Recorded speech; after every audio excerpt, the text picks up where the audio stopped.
안녕하세요, 불치님들. 서로의 마음을 어루만지는 시간, 친절한 지니씨의 힐링아트 도슨트입니다.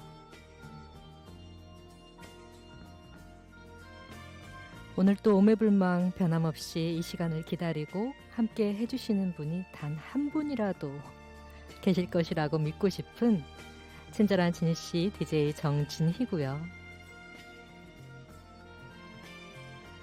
여러분, 내일이 무슨 날인지 아시죠? 5월 15일 바로 스승의 날입니다.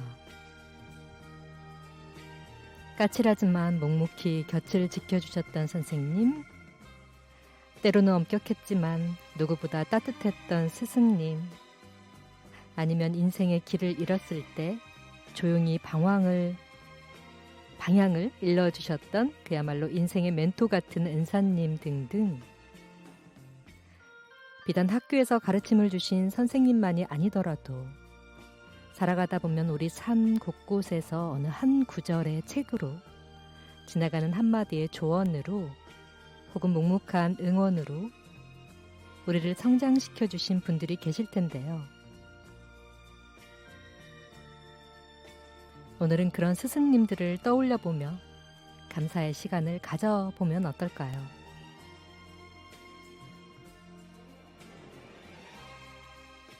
작은 감사의 마음을 전하는 것만으로도 스승님께는 큰 선물이 될 테니까요.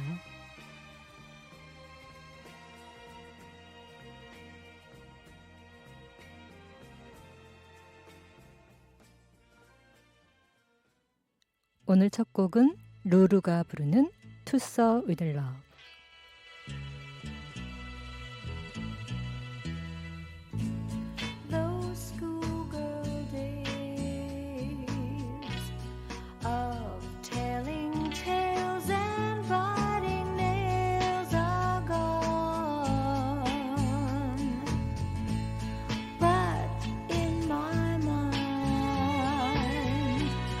I know they will still live on and on.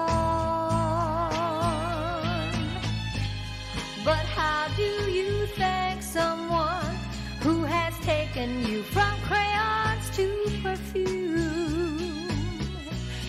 It isn't easy, but I'll try. If you wanted the sky, right across the sky in letters that would soar 1,000 feet high, to soar with love.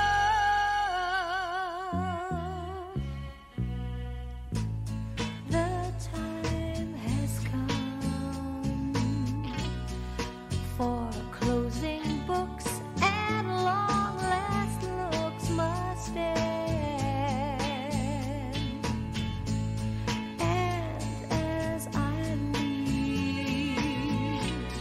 I know that I am leaving my best friend, a friend who taught me right from wrong and weak from strong. That's a lot to learn. What can I give you in return? If you wanted the moon, I would try to make a start, but I would rather you let me give my heart to serve with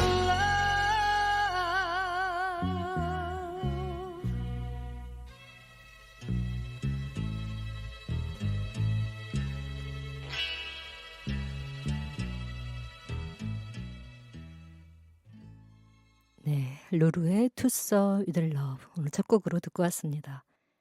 안녕하세요, 불치님들. 다시 한번 인사드릴게요. 친절한 지니씨의 힐링아트 도슨트 DJ 정진희입니다. 오늘 힐링아트 도슨트는 36번째 이야기고요. 문학편 준비해왔습니다. 삶에 치이고 사랑에 우는 현대인들에게 삶이 그대를 속일지라도 슬퍼하거나 노여워하지 말라고 나의 이기적인 사랑으로 당신을 번거롭게 하지 않겠노라고 말하는 우리에게 친숙한 러시아의 국민 시인 알렉산드르 세르게이비치 푸시킨입니다. 이름이 길어서 생소하실 텐데요. 그냥 여러분들 많이 아시는 푸시킨입니다. 네. 푸시킨은 38세의 길지 않은 생애를 통해 희곡, 시, 소설 등 다양한 문학 장르에 걸쳐 풍부하고 다채로운 문학 세계를 펼쳐보였는데요. 러시아의 국민적 작가에서 더 나아가 세계인들의 많은 사랑을 받고 있는 푸시킨의 사랑과 영광과 비극은 어떠했는지 잠시 후 본격 도슨트 들어갈게요.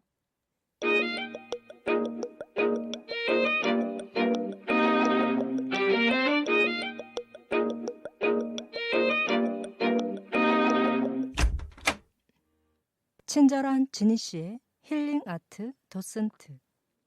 네, 여러분은 지금 전주 FM 93.5MHz 친절한 지니 씨의 힐링 아트 도슨트 36번째 문학편 러시아 국민 시인 알렉산드로 세르게이비치 푸시킨과 함께 지금부터 하실 겁니다. 삶이 그대를 속일지라도 슬퍼하거나 노여하지 말라.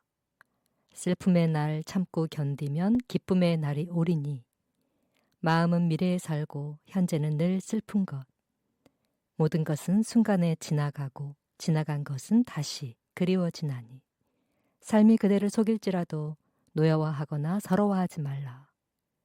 절망의 날을 참고 견디면 기쁨의 날 반드시 찾아오리라. 마음은 미래에 살고 현재는 언제나 슬픈 법.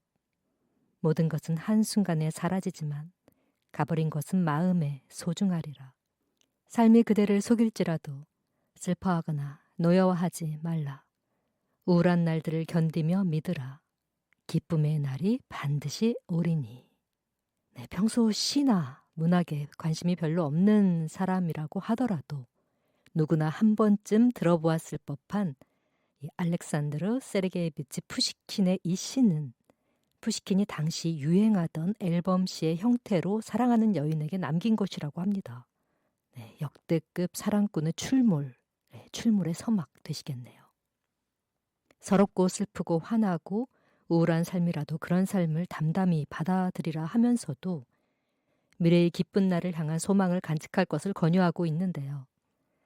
그러나 푸시킨 자신의 최후는 이 사랑이 푸시킨을 속인 끝에 슬프고 노여워하며 맞이하게 된 셈이라고 하겠으니 이 또한 삶의 아이러니가 아닐까 싶습니다.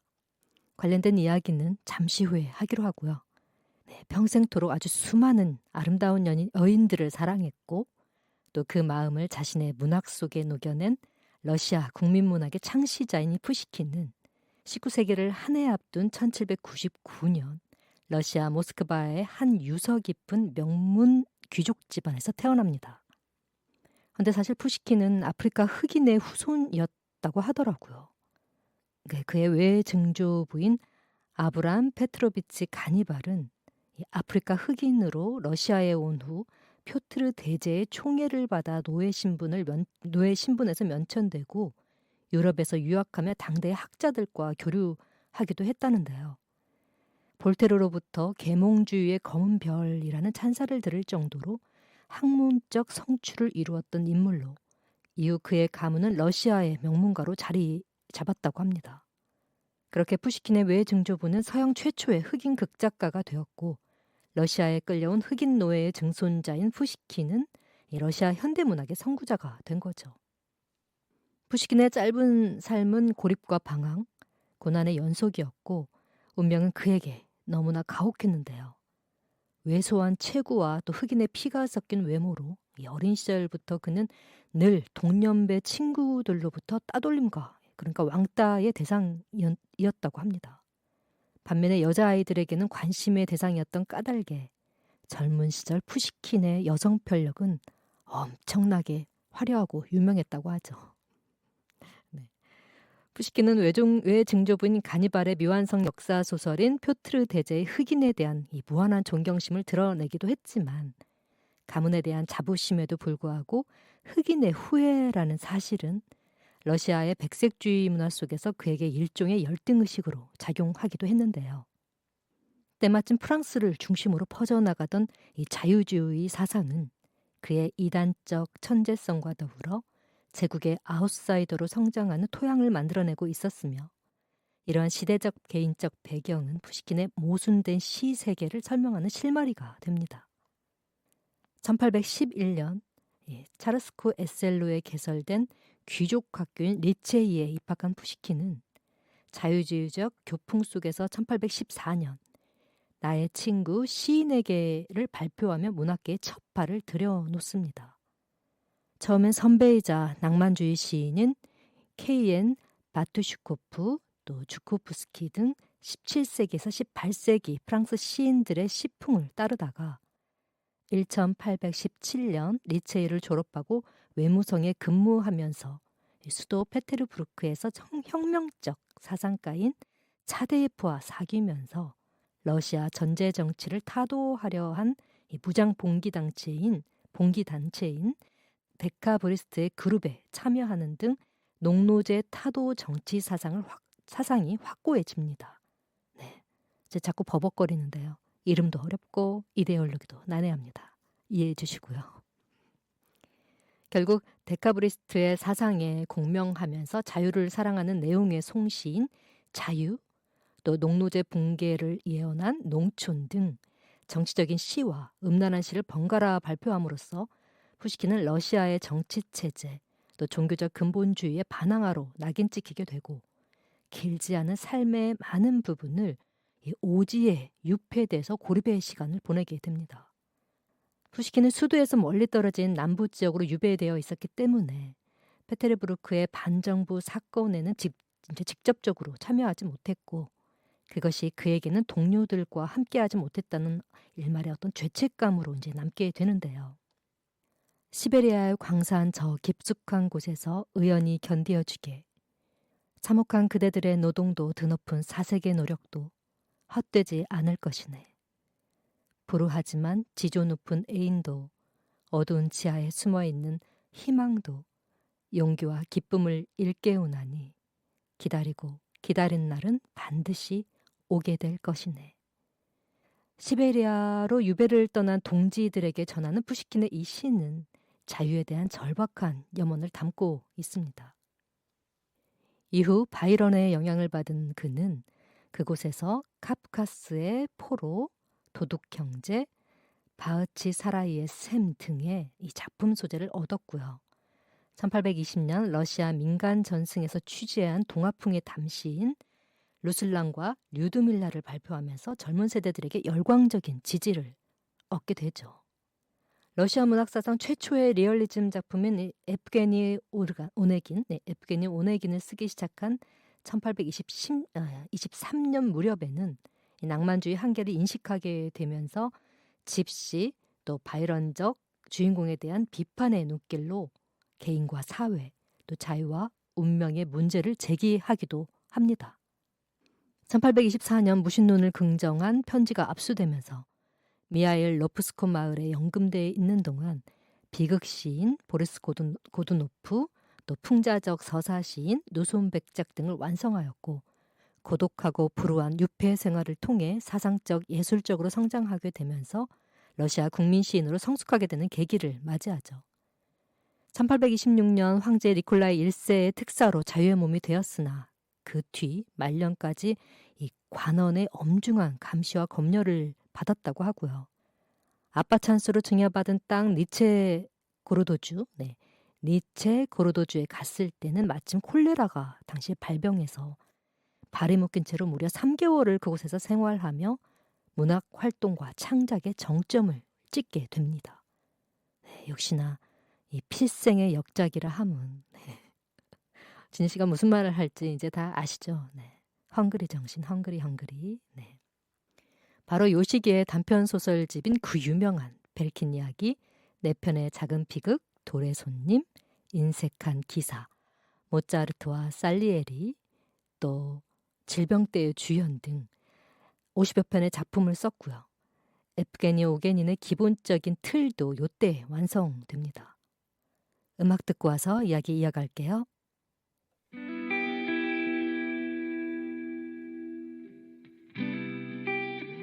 Sam Kim, Praying Pretend.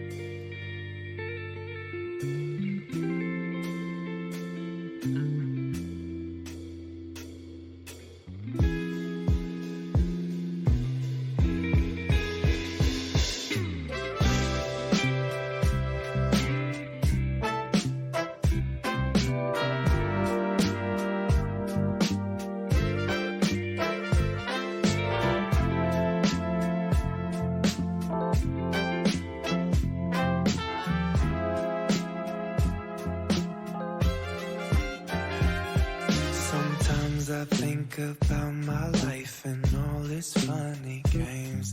A gambling man, I'm not, I guarantee. Yeah, I still bet on right or wrong. It's day for me and night for some. The sun is out, but we'll never agree. Stand and watch the years go by. The April rain, sunshine, she came this day for our July. When autumn leaves drift by my window pane, the cold will pass into the spring again. As seasons come, so will they go. Too young to die, too old not to know anything.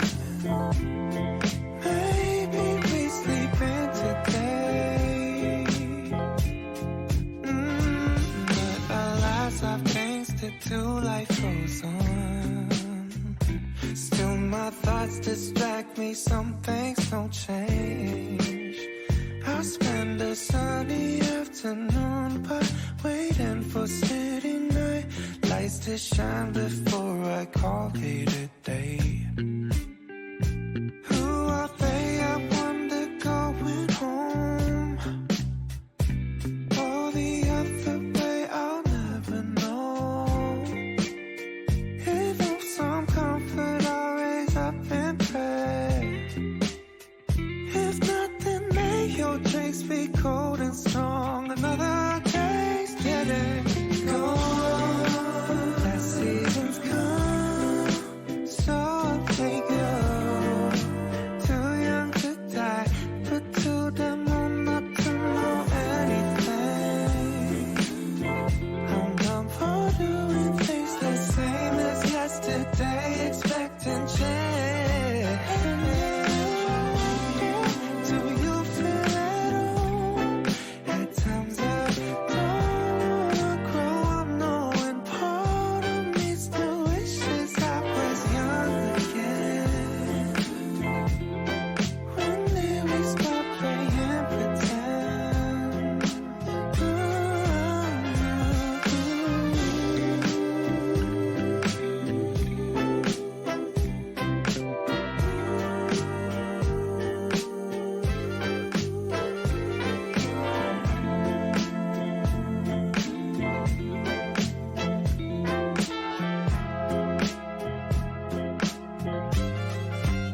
Call me by my all so simple and plain. We live and we let some things are just meant to change. Nothing's meant to last forever.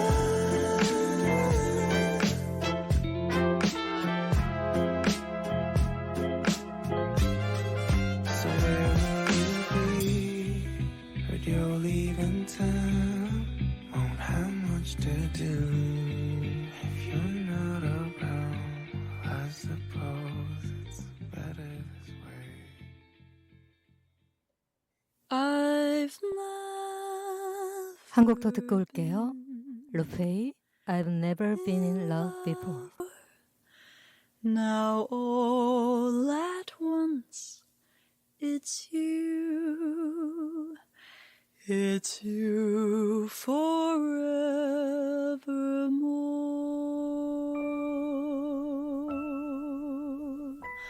I've never been in love before.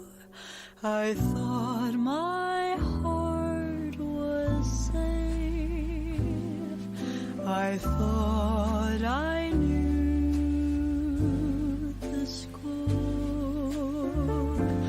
but this is wine. It's all too strange and strong. I'm full of foolish song, and out my song must pour. So please forgive this helpless haze I'm in.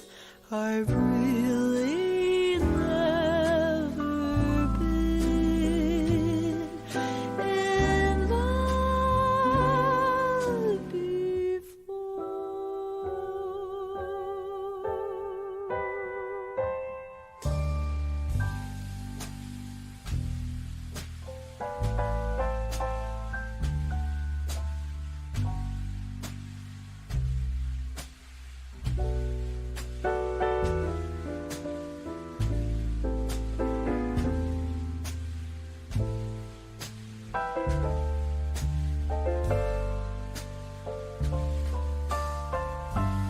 But this is wine.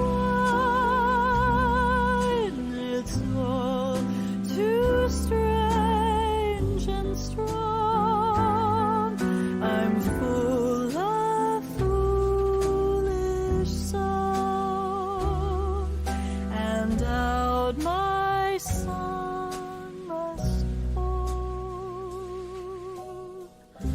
So please forgive this helpless haze I'm in. I've really never been in love before.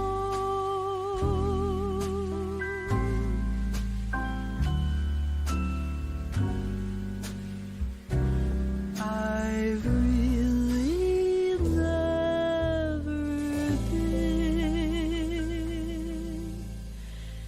in love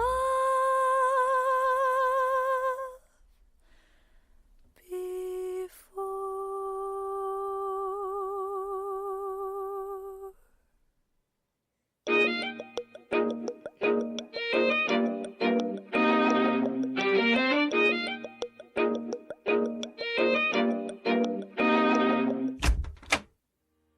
친절한 지니 씨의 힐링 아트 도슨트. 네, 여러분은 지금 친절한 지니 씨 힐링 아트 도슨트 36화 문학편 러시아 국민 시인 푸시킨과 함께하고 계십니다. 2부 이어갈게요. 유배 생활의 초기에 건강이 악화되었던 푸시킨은 기력을 회복하면서 이 코카서스 북부와 크리미아를 여행하게 되는데요. 이때 얻은 경험과 느낌을 바탕으로 남부 연작 시들을 써내게 되고 이 시들로서 1820년대를 대표하는 젊은 시인들의 위치를 차지하게 됩니다. 그리고 1823년 5월 그의 대표작인 에브게니 오네긴의 저술을 시작하죠. 시로 써진 이 소설의 작업은 1831년까지 무려 8년여에 걸쳐서 이제 이루어지는데 환멸에 사로잡힌 냉소주의자인 주인공 오네긴과 낭만적이고 자유를 사랑하는 시인 렌스키, 또 사랑스러운 러시아 여성의 전형인 여주인공 타티아나, 이들의 사랑과 미움, 아쉬움과 그리움이 페테르부르크에서 아름다운 러시아의 전원, 그리고 모스크바에서 다시 페테르부르크로 이어지는 전통적 배경 속에서 펼쳐지고 있는 아름다운 작품입니다. 내용을 담고 있습니다. 푸시킨의 긴 유배 생활은 그로 하여금 저작에 몰두할 시간을 주기도 했지만 이 자유로운 영혼의 젊은 시인에게는 고통스러운 일이었는데요.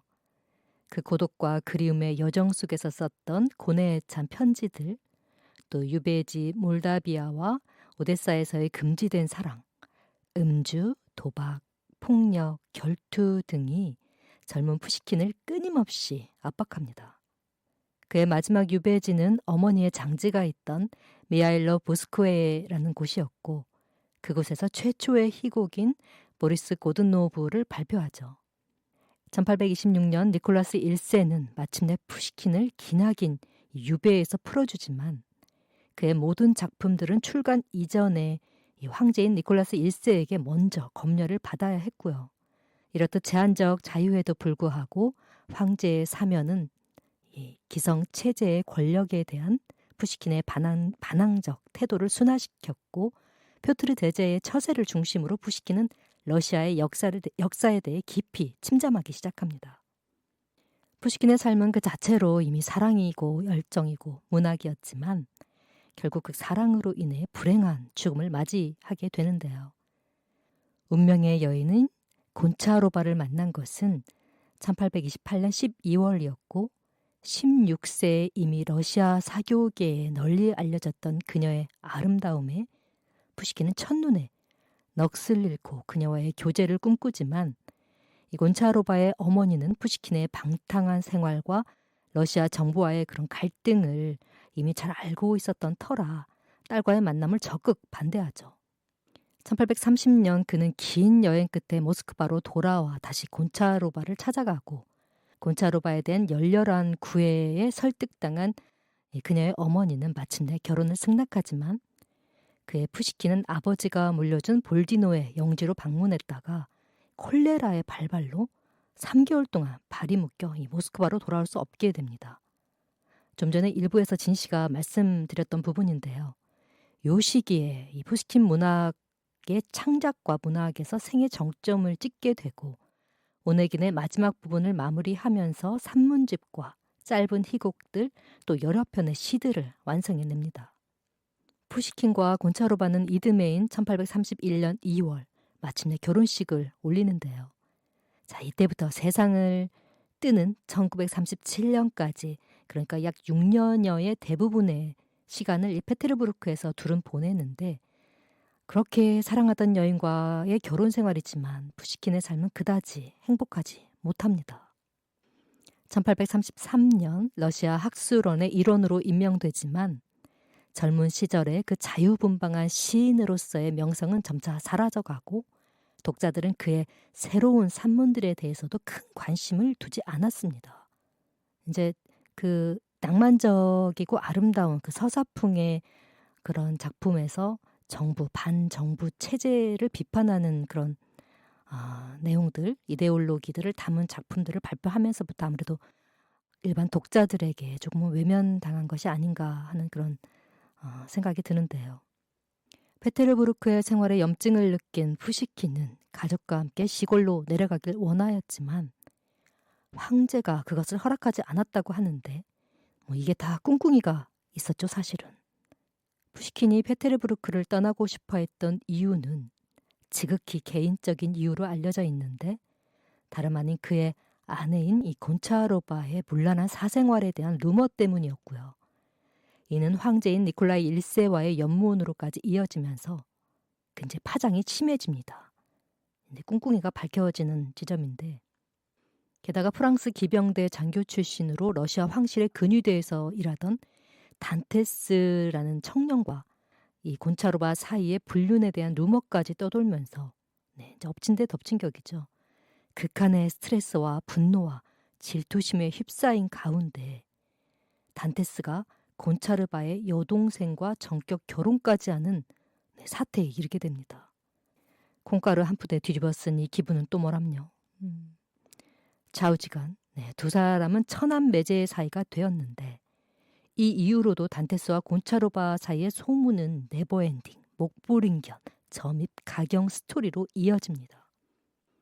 마치 그 마네와 에드와드 마네와 모리쪼와의 그 상황을 보는 것 같은데 먼저 본 그 미술편에서 전해드렸던 마네와 모리쪼 이야기 기억하시죠?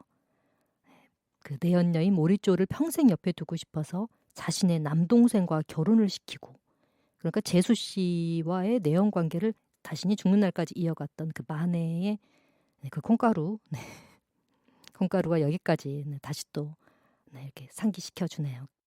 마침내 인내심의 한계에 다다른 푸시킨은 단테스에게 결투를 신청하고요. 음악 듣고 와서 어떤 결투인지 이야기 이어갈게요. 베게린의 레스트, 빌리 아일리쉬의 Come Out and Pray. Waiting for going home feels like 1,000 hours. Going on the way home feels like 1,000 miles. Maybe when I just get along and work, but it seems like it never works. I'ma get some bottles of pills on the way back home.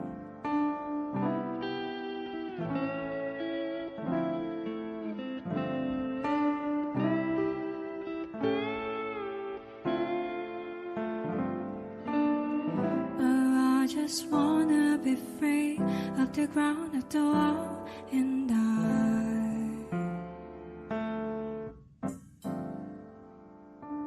wanna be somewhere like no need to be clear, no need to be explaining. I just wanna rest. I wanna be somewhere like really fluffy couch. No need tiny words, no complaint, no watching.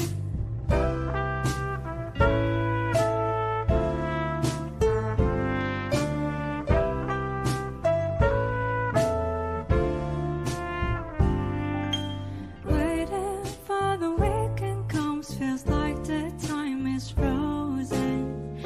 Everybody's asking if I got plans for the night, but sure, I know they don't really wonder, and I'm sure I'll be home alone. I'ma run some classic movies on the way back home. I wanna be somewhere like no need to be clear, no need to be explaining. I just wanna ride. I wanna be somewhere like really fluffy couch. No need tiny words, no complaint, no watching. Oh, I just wanna be free of the ground, of the wall, and oh,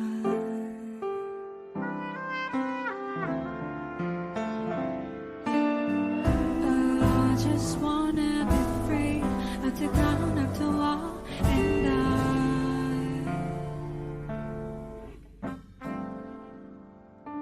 wanna be somewhere like no need to be clear, no need to be explaining. I just wanna ride. I wanna be somewhere like really fluffy couch. No need tiny words, no complaint, no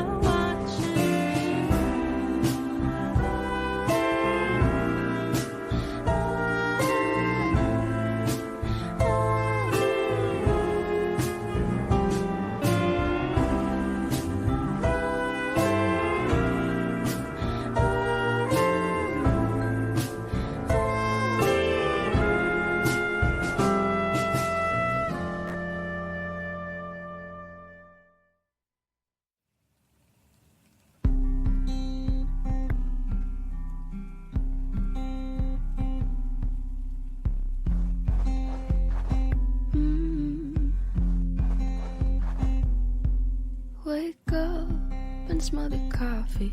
Is your cup half full or empty? When we talk, you say it softly, but I love it when you're awfully quiet.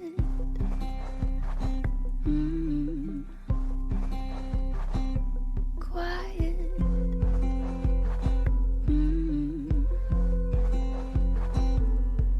You see a piece of paper could be a little greater. Show me what you could make her. You'll never know until you try it. You don't have to keep it quiet.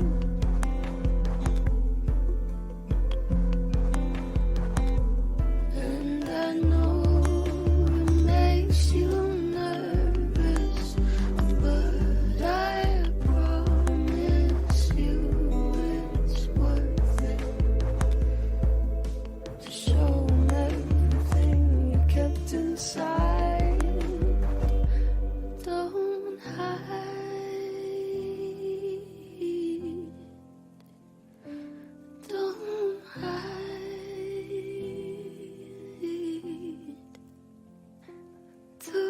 shy to say, but I hope you stay.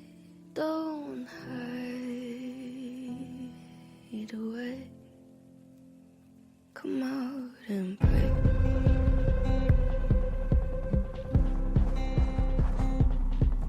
Look up out of your window, see snow, won't let it in though.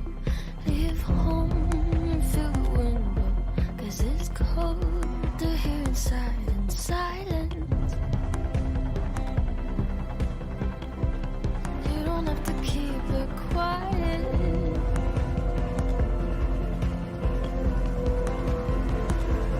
Yeah, I know it makes you nervous, but I promise you it's worth it to show 'em everything you kept inside. Don't hide.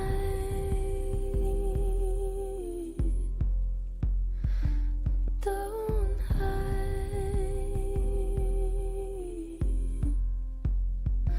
Too shy to say, but I hope you stay. Don't hide away. Come out and play.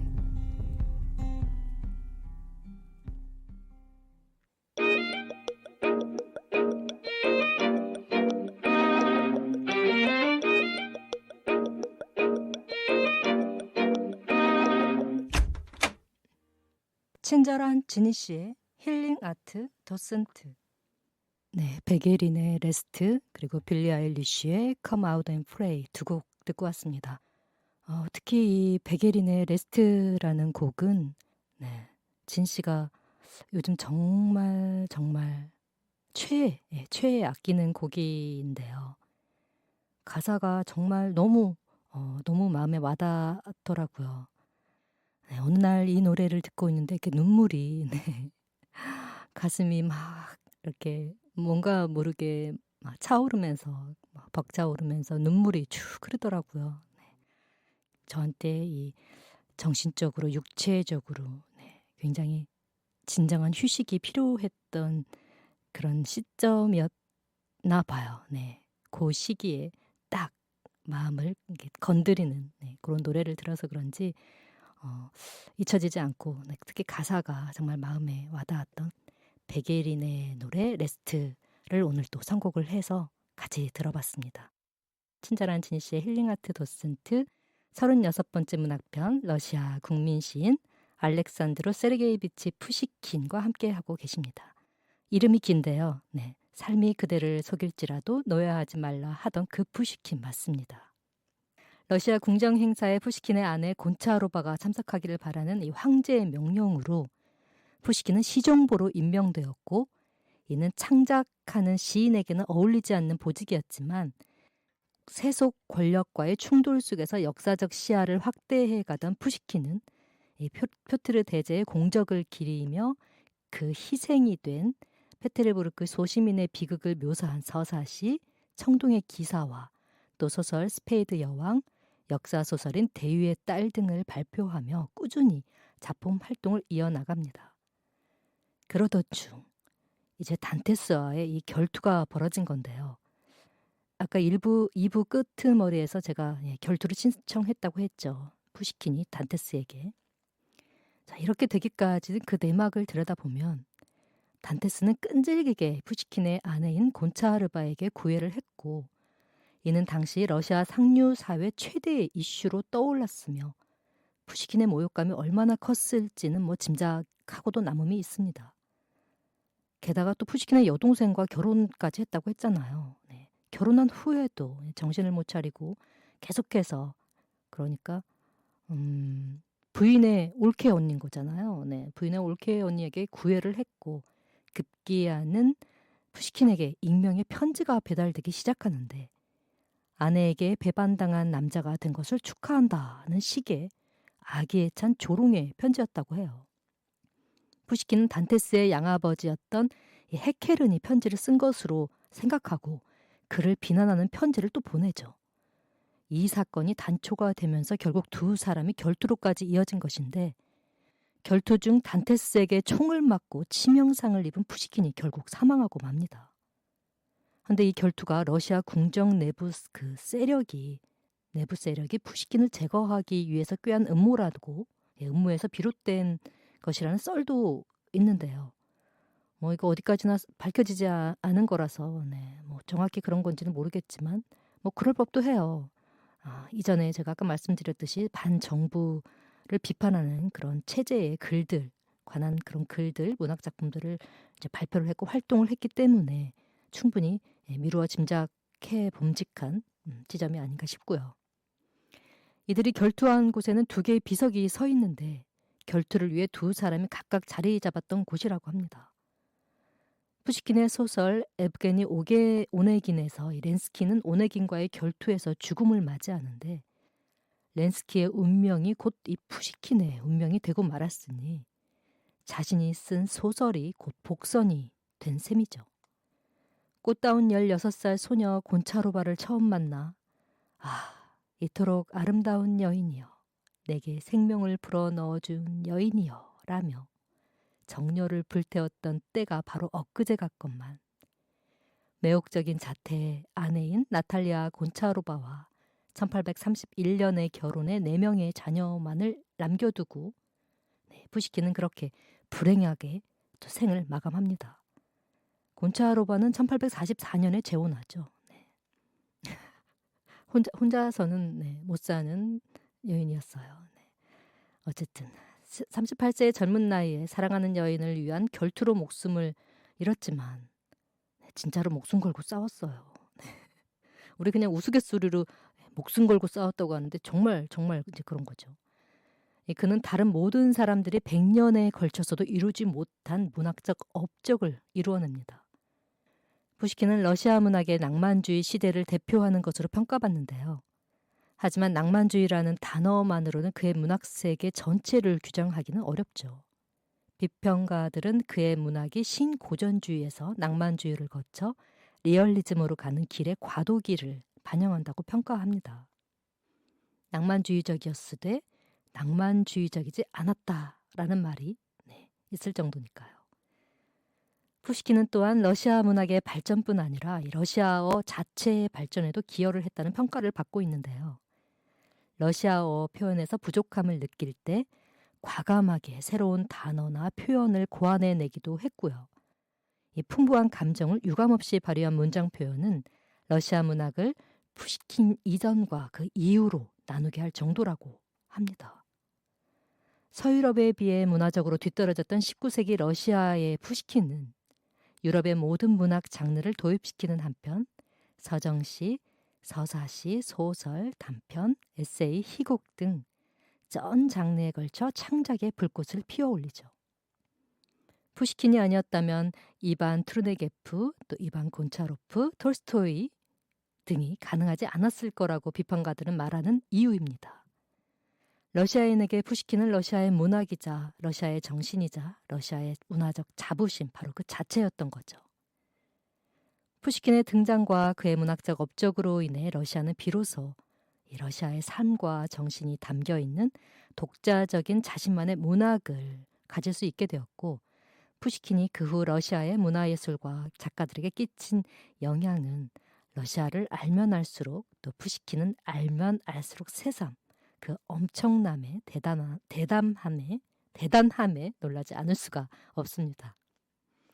독일인들에게 괴타가 있고 영국인들에게 섹스피어가 있으며 중국인들에게는 이백과 두보가 있고 한국인들에게는 한강이 있다면 러시아인들에게는 푸시킨이 있습니다.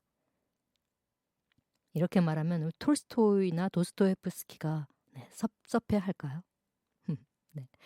어쨌든 러시아 작가들에게 또 러시아 사람들 모두에게 언제나 영원한 동시대 최고의 작가인 이 알렉산드로 세르게이비치 푸시킨. 비록 짧은 생을 방황 속에 살다 간 그이지만 아주 오래전 낡은 시집의 한 페이지 속 단풍잎과 함께 접혀있던 그의 시를 기억하는 한 그는 늘 아름답고 낭만적인 자유의 시인으로 기억될 것입니다. 블랙로즈, Ordinary People.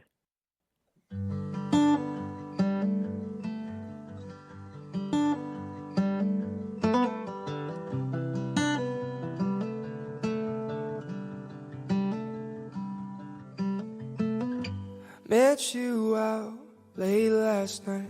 Lost my voice, but you didn't mind. Held my waist to your own. Danced all night and kissed me slow. Morning comes and you text me. We should go somewhere that we can hang our souls by our teeth, falling quickly and ever deep.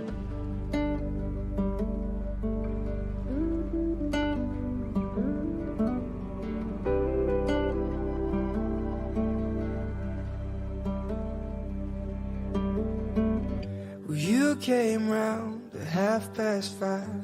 You hate the movies, but I didn't mind. I said I know a lookout, dear. We could go not far from here to cast our minds, rest your head on my shoulder till it's dead. Oh my love, so it seems my world stops when you look at me.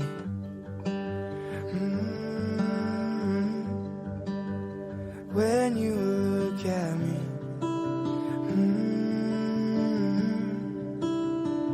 I really hope that you don't leave like ordinary people.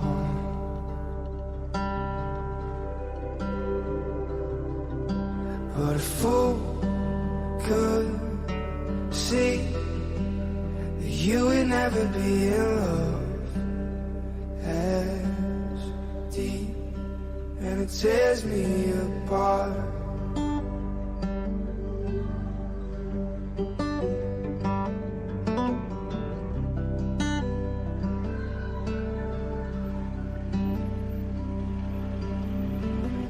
Days they fly, nights fall down.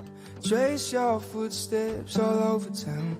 I don't know where they'll end up, but if I'm with you, that's enough. You told me about the man you loved for 2 years straight, then you hung it up when you caught him with your best friend. Now you're scared to ever love again.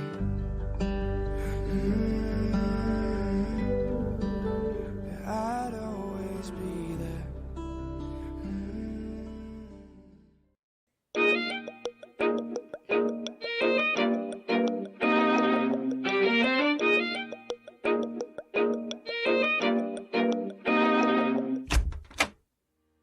친절한 지니 씨의 힐링 아트 도슨트.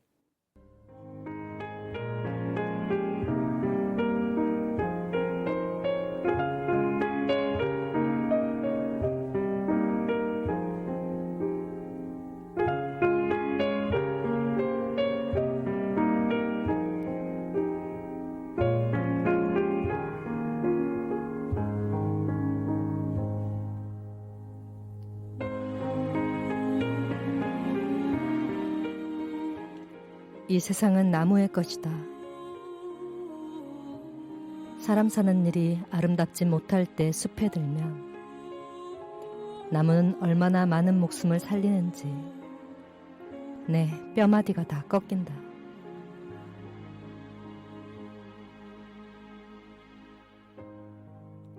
햇빛을 향해 속살 말랑말랑한 가지는 휘어지고 문득 방향을 틀었지만 그건 억지도 도식도 아니다.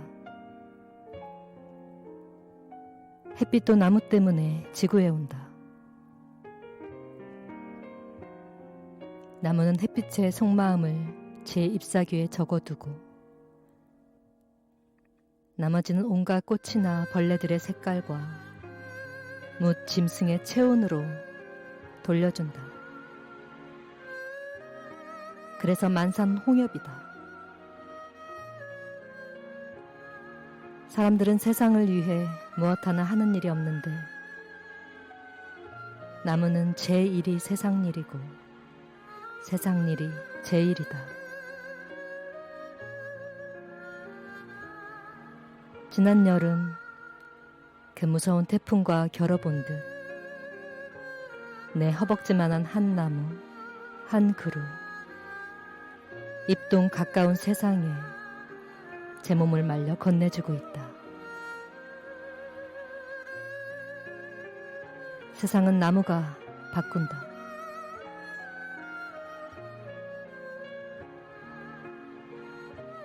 세상은 나무가 바꾼다. 황규관님의 시입니다.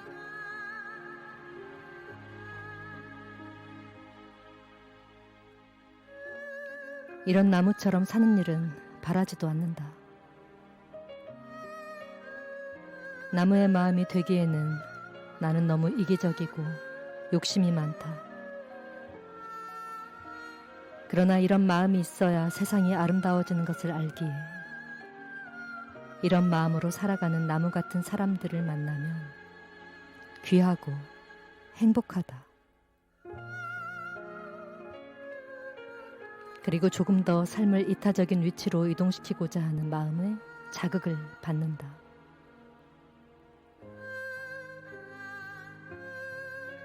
햇빛이 나무를 위해 왔다고 하지만 나무는 그 마음을 나뭇잎에 새기고 나머지는 다 온갖 꽃과 벌레, 못 짐승들에게 돌려준다고 시인은 표현한다.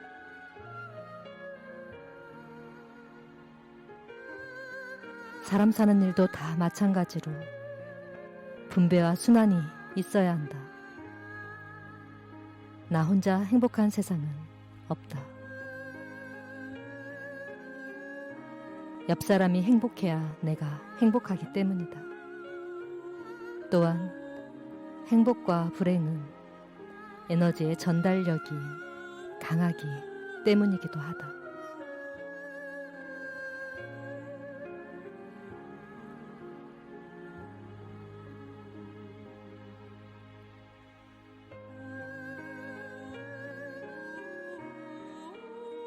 친절한 진씨의 반편지였습니다.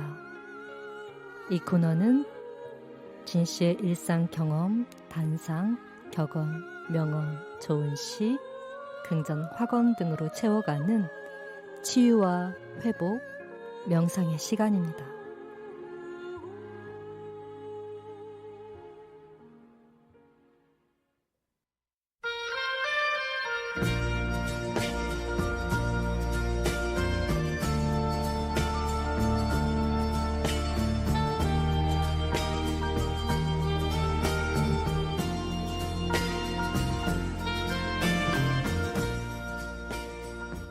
나 그대를 사랑했습니다. 내 사랑은 아직 내 영혼 속에 깨어지지 않고 완전하나 내가 사랑한다고 해서 어찌 그대를 번거롭게 하겠습니까? 무엇으로도 그대를 슬프게 하고 싶지 않습니다. 나 그대를 말없이 희망도 없이 사랑했습니다. 수줍음 혹은 질투가 나를 괴롭혔으나 나 그대를 진정으로 가슴 깊이 사랑했습니다. 다른 이들에게도 부디 사랑받기를 바랄 만큼 말입니다. 푸시킨의 사랑이라는 시입니다. 이 시는 사실 곤차하로프와 결혼하기 전 안나 올레리나라는 여인을 열렬히 사랑했던 푸시킨이 당시의 심정을 담은 시라고 하죠. 그러니까 주인공이 곤차로프가 아니라는 건데 이룰 길 없어 보이는 사랑에 대한 푸시킨의 애절한 마음은 문학을 향한 열정에서도 마찬가지가 아니었을까 싶네요. 제가 사랑한다고 해서 어찌 그대를 번거롭게 하겠습니까? 라고 하는 부분은 정말이지 곱씹을수록 엄지척하게 합니다. 가장 이타적이면서 가장 이기적인 감정이 사랑이라고 말하던 어느 시인의 식귀에 찬물을 끼얹는 지고지순한 사랑의 표본을 마주한 느낌이라고나 할까요? 참으로 마음이 따따무리해지네요. 오늘 밤은 푸시킨의 저 사랑시를 음미하며 차분히 마무리하면 좋을 것 같습니다. 지금까지 친절한 진씨의 힐링아트 도슨트 DJ 정진이었고요. 다음 시간에 진희씨는 더 유익하고 재미있는 예술 이야기로 먼저 와서 기다릴게요. 감사합니다. 덕분입니다.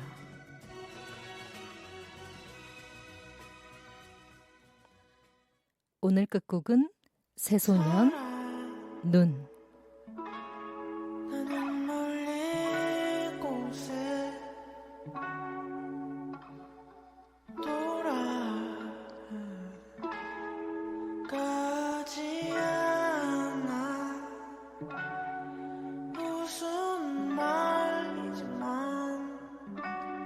자기 손 안쓰면